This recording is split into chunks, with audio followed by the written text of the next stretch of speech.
Masechet Sanhedrin, traité Sanhedrin, Daf Membet, feuille numéro 42, tout en haut de la page. Vetavayu, et les deux avis concernant la bénédiction de la lune, est-ce que c'est jusqu'au 7 du mois ou jusqu'au 16 exclu? Que Rabbi Yochanan Sviraleu, les deux pensent comme Rabbi Yochanan que on le fait jusqu'à ce que se remplisse la partie sombre de la lune. Le premier avis qui dit jusqu'au 7, c'est pour qu'elle soit comme une demi-lune, c'est-à-dire comme la forme de l'arc avec la corde. Et l'autre avis dit jusqu'à ce qu'elle soit un cercle entier, comme un tamis. Amale Ravacha midifti le Ravina. Ravacha midifti le Ravina. Velivrech atov ametiv. Pourquoi on dirait pas la bénédiction qui est bon et qui fait le bien pendant toute la période où la lune augmente, même d'après celui qui dit qu'on dit la bénédiction de la lune jusqu'au 7. Alors il a répondu, mais est-ce que quand la lune elle diminue, on dit la bénédiction juge de vérité, qui est la bénédiction pour les mauvaises nouvelles, de l'Ivri Chatov Ametiv, pour qu'on dise la bénédiction bon et qui fait le bien lorsqu'elle augmente? La Gemara dit, on n'a qu'à dire les deux bénédictions quand elle augmente. La bénédiction qui est bon et qui fait le bien parce que on augmente la lumière et c'est bien pour l'humanité. Et quand elle diminue, on dit la bénédiction, on devrait dire la bénédiction qui est un juge de paix parce que c'est une mauvaise nouvelle, parce que la lumière de la lune diminue. Alors la Gemara répond étant donné que c'est quelque chose d'habituel, qui se passe ainsi chaque mois, donc on n'est pas une bénédiction particulière, c'est pas un bienfait ou un malheur particulier. Il dit Ravacha Bachanina au nom de Ravasi, au nom de Rabbi Yochanan.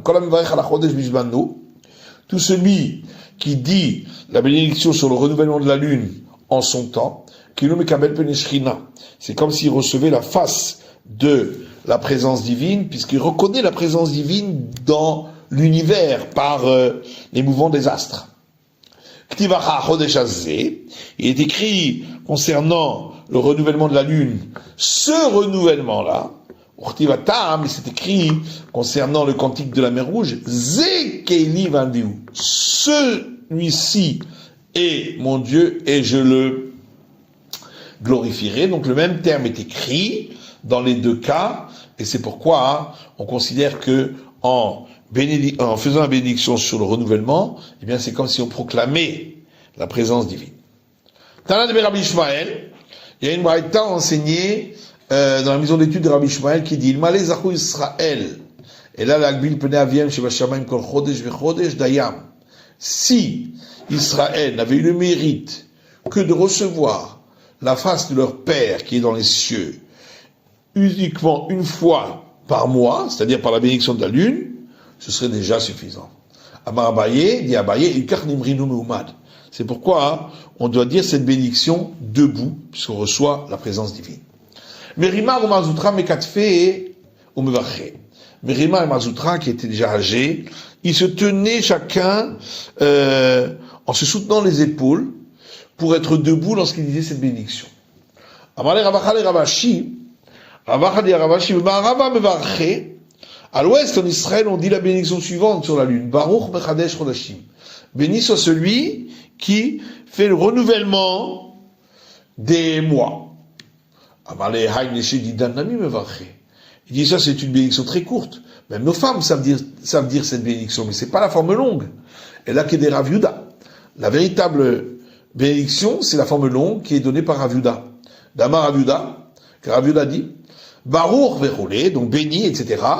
Asher b'ma'amoro bara Hakim, qui, par sa parole, a créé les cieux, ou brar piv kol tsevaam, et par le souffle de sa bouche, toutes leurs armées, c'est-à-dire les astres, chok uzman natan nahem, une règle et un cycle, il leur a donné, chez le Ishanu et Tafkidam, qui ne changent jamais leur fonction. Sasim usmechim na'asot retzon konam, ils sont heureux et joyeux d'accomplir la volonté de leur Créateur pour aller émettre. ils agissent avec vérité chez Perolatan et Met, parce que leurs agissements sont vrais, puisqu'ils sont continuels. Velalvana Amar, et la lune, il a dit, chez Tradesh, qu'elle se renouvelle, à Teret Tiferet La'amous et Baten, afin qu'elle soit une couronne de splendeur pour ceux qui sont soutenus depuis la naissance, c'est-à-dire le peuple d'Israël, Shen Atidin Itradesh Kemota, qui eux aussi finiront par se renouveler comme elle,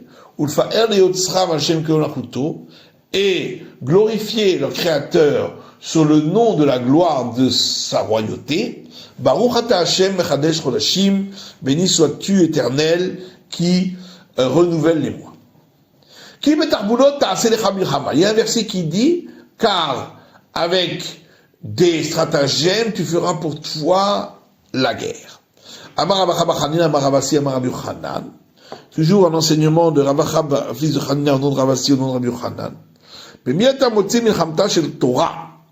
Le verset vient dire la chose suivante. Chez qui tu vois qu'il agit pour la guerre de la Torah, c'est celui qui a des paquets de Mishnah qu'il connaît. Car Rav Yosef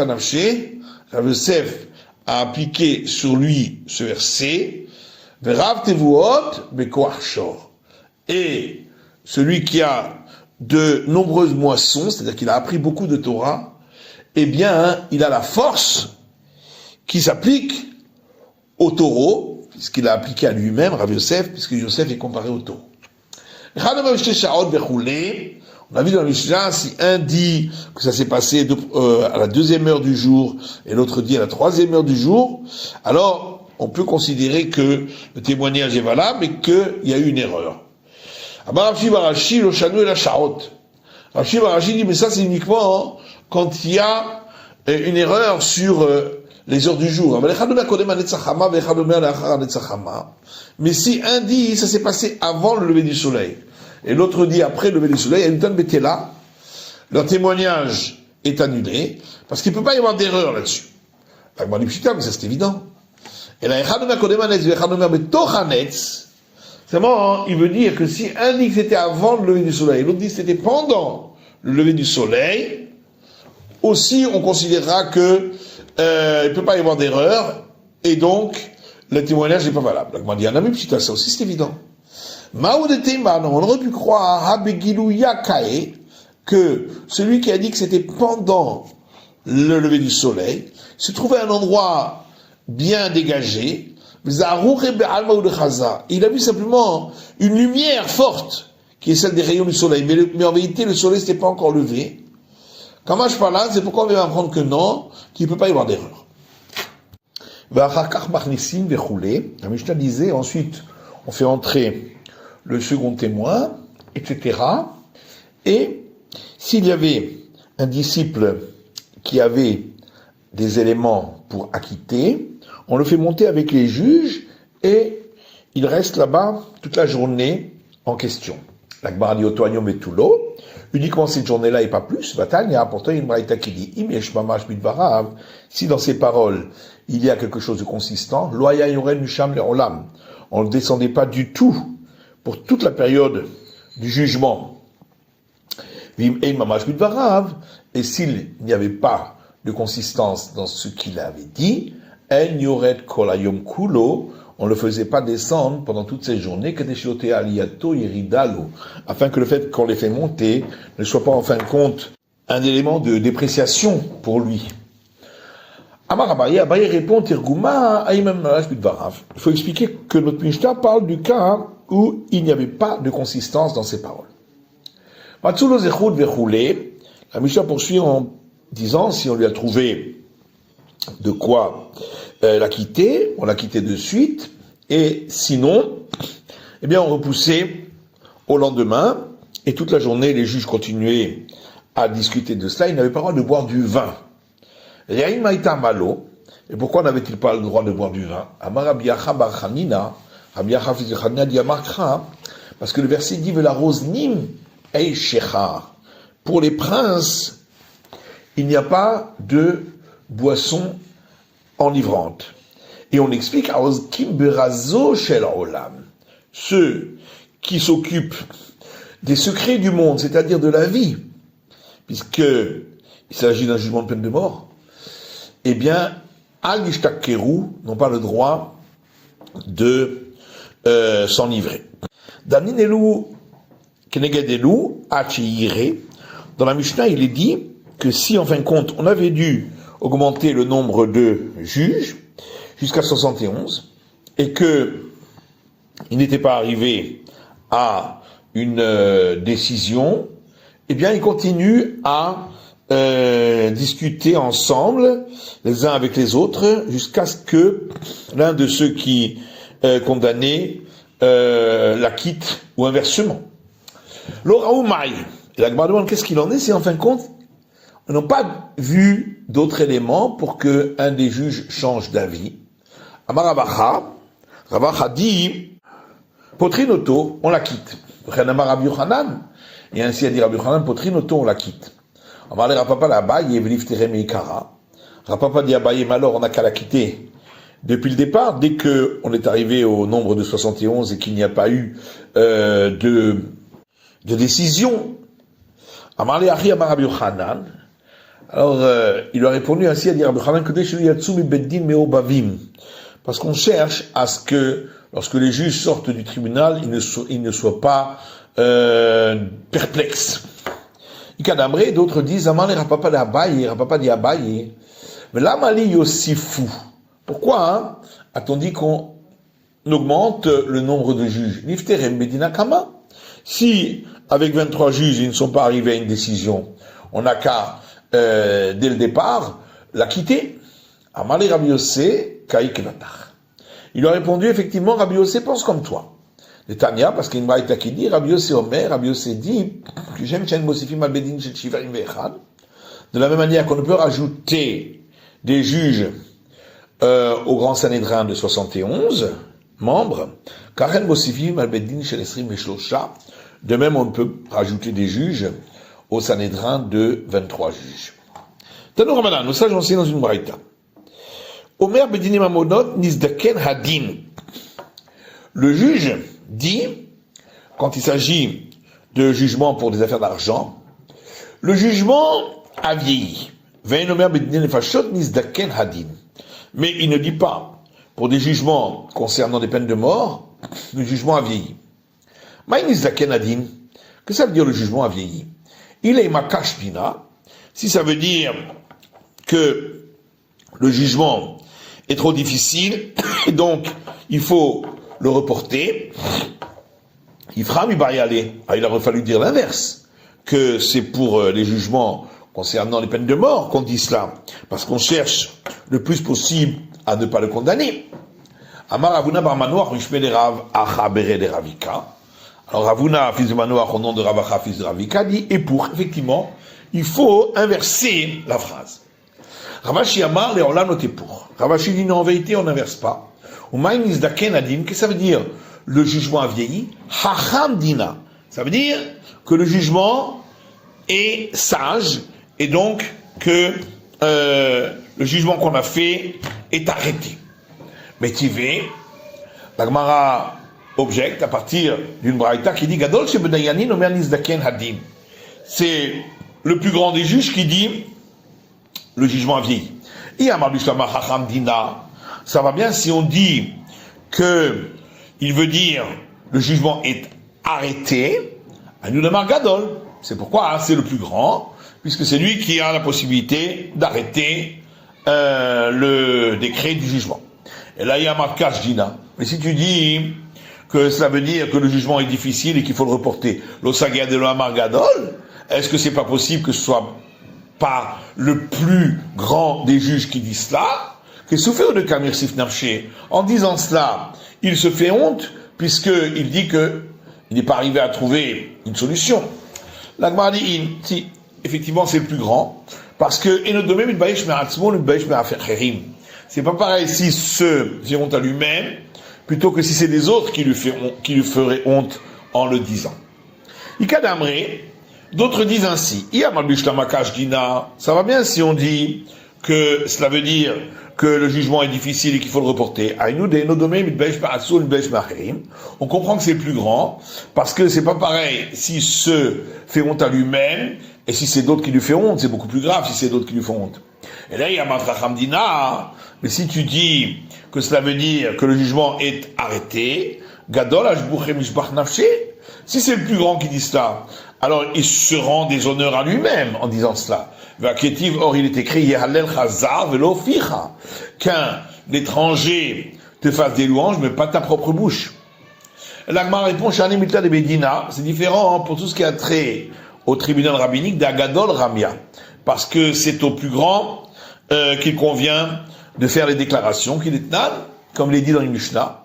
Gamro et Adavar, lorsque ils étaient arrivés au verdict, Ayum Achisinotan, il faisait entrer les deux parties, Gadol Shebedayen Emer, et le plus grand des juges disait, Ishploni Atazakai, toi un tel, tu es acquitté, Ishploni Atahayav, toi un tel, tu es condamné. C'est la fin du chapitre.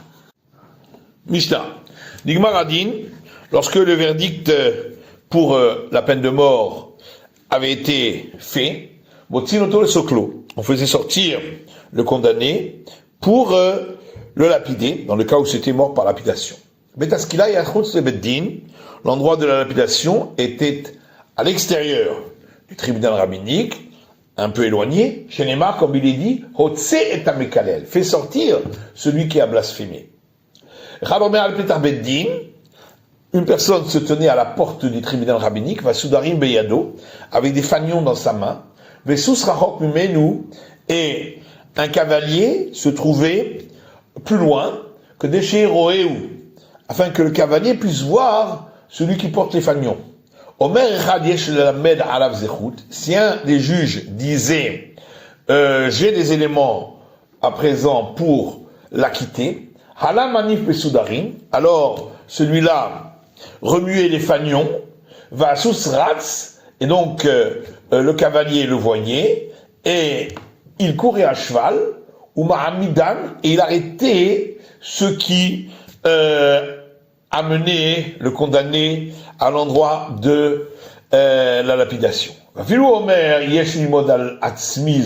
même si c'est le condamné lui-même qui disait j'ai des éléments pour qu'on m'acquitte, on le ramenait au tribunal, même 4 ou 5 fois. Mais à condition qu'il y ait de la consistance dans ses paroles. Est-ce que l'endroit de la lapidation était juste à l'extérieur du tribunal rabbinique, Vetulo et pas plus? Il y a pourtant une braïta qui dit l'endroit de la lapidation se trouvait en dehors des 3 campements, c'est-à-dire le campement de la présence divine, donc le temple, le campement des Lévites, c'est-à-dire le mont du temple, et le campement d'Israël, c'est-à-dire toute la ville. Donc en dehors de la ville. L'Agmar dit, tu as raison, qu'il est Kamart. Effectivement. Vadekatani Achir. Alors pourquoi c'est écrit ainsi? Nafkamina dinafik bedina ve'atirchut seshosh machanot. Ça vient nous apprendre que si le tribunal rabbinique se trouvait à l'extérieur des 3 campements, donc à l'extérieur de la ville, avdinan betaskila chut sebedin. Malgré tout, l'endroit où on lapidait se trouvait à l'extérieur du tribunal rabbinique, un peu plus loin, qui est bedin rotzrin, afin que le tribunal rabbinique ne semble pas aux gens comme étant un tribunal d'assassins, inami, ou bien qui est de Hatsala, afin de pouvoir sauver le condamné le temps qu'on l'amène à l'endroit de la lapidation. Mais là, Émilé, et d'où sait-on qu'il devait être en dehors des 3 campements, des Tanour Rabanan, parce que nos sages enseignent dans une braïta. Hotse et Amekalel el mechutz lamachane, c'est écrit, tu feras sortir le blasphémateur en dehors du camp pour le lapider. Chutz et Gimel Machanot, ça veut dire en dehors des 3 campements. Tu dis que c'est en dehors des 3 campements, peut-être c'est en dehors que d'un seul campement. Cependant, il est écrit ici, pour le blasphémateur, à l'extérieur du campement, il est écrit concernant les taureaux de sacrifice expiatoire qu'on brûlait, que c'était à l'extérieur du camp aussi. De la manière que là-bas, il s'agissait de l'extérieur des trois campements, ici aussi c'est à l'extérieur des trois campements. Et là-bas, d'où le sait-on? Des Tanour Rabanan, parce que nos sages ont enseigné dans une braïta, il est écrit concernant le taureau d'expiation du grand prêtre, et il sortira le taureau à l'extérieur du campement. Ça veut dire à l'extérieur des trois campements. Tu dis que c'est en dehors des trois campements, peut-être c'est en dehors d'un campement. Étant donné qu'il est écrit également à l'extérieur du campement concernant le taureau du Sanhédrin pour l'expiation lorsqu'on le brûlait, or on n'avait pas besoin de le dire, puisqu'il est déjà écrit qu'on le brûlera de la même manière qu'on a brûlé le premier taureau, c'est-à-dire celui du grand prêtre. C'est l'itello machane shnia, pour lui donner un second campement duquel on doit le sortir. Étant donné qu'il est écrit également en dehors du campement concernant la cendre de l'autel qu'on sortait après la nuit, c'est un tamoulor, on n'avait pas besoin de le dire. Puisqu'il est déjà écrit concernant les taureaux en question, sur l'endroit où on déverse la cendre, il sera brûlé. C'est pour donner un troisième campement duquel on doit le sortir. La Gemara dit pourquoi on ne déduirait pas pour l'endroit de la lapidation de ce qui est écrit concernant des sacrifices dont on aurait fait l'abattage rituel en dehors du temple. De la manière que là-bas, il est écrit aussi le même terme en dehors du camp. Il s'agit en dehors d'un seul camp, puisque c'est en dehors du temple. Ici aussi, pour la lapidation, ce serait en dehors d'un seul camp, c'est-à-dire du temple. Il est plus logique de dire qu'on déduit des taureaux qui sont brûlés, car dans ces deux cas-là, il est écrit le terme de faire sortir, qui n'est pas écrit pour l'autre cas. Et dans les deux cas, il est écrit vers l'extérieur du camp, alors que pour l'autre cas, il est écrit uniquement l'extérieur du camp. Marchir, dans les deux cas, il s'agit de l'endroit où on accomplit le commandement, que ce soit la lapidation, qui est un commandement, ou brûler les taureaux, qui est un commandement. Alors que dans le cas de celui qui fait l'abattage rituel en dehors du temple, au contraire, c'est un endroit où on n'avait pas le droit de le faire. Ou mechaper. Également, dans les deux cas, que ce soit pour celui qui est lapidé, ou que ce soit pour brûler les taureaux, il s'agit d'expiation, ce qui n'est pas le cas pour celui qui fait l'abattage rituel en dehors du temple. Et la Gemara dit au contraire, et on aurait dû déduire des sacrifices dont on fait l'abattage rituel à l'extérieur chez Ken Adam, puisque dans les deux cas on parle d'un homme, que ce soit l'homme qui est lapidé ou l'homme qui fait l'abattage rituel de ces sacrifices, alors que pour brûler les taureaux on parle de taureaux. Choté, dans les deux cas il s'agit d'une faute, que ce soit pour celui qui est lapidé, ou que ce soit pour celui qui a fait l'abattage rituel en dehors du temple. Alors que brûler les taureaux, il s'agit au contraire d'un commandement. Bineshama, dans les deux cas, il s'agit d'enlever la vie. Donc, lapider ou faire l'abattage rituel en dehors du temple. Pigoul, dans les deux cas, il ne s'agit pas de sacrifice pour lequel une mauvaise pensée pourrait le rendre inapte, alors que brûler les taureaux à l'extérieur, si on avait une mauvaise pensée à ce sujet, ça le rendrait inapte. Et l'Agma répond marchir aniflé. Malgré tout, on préfère apprendre notre cas à nous, où il s'agit de l'accomplissement d'un commandement, du cas de brûler les taureaux, où il s'agit également de l'accomplissement d'un commandement. Rapapa donne notre explication, d'où on sait que on doit lapider en dehors des 3 camps. Parce que dans le cas du blasphémateur, Moshe Ravayativ, où se trouvait Moïse, auquel on a dit de le faire sortir du campement? Mais Machane Lévia, il se trouvait dans le campement des Lévites, puisqu'il est lui-même un Lévite. Vamal et Rachamana, et donc le Saint miséricordieux lui a dit, Otseta Mekalel, fait sortir le blasphémateur, en dehors du campement. Chutz Machane Lévia, donc forcément en dehors du campement des Lévites.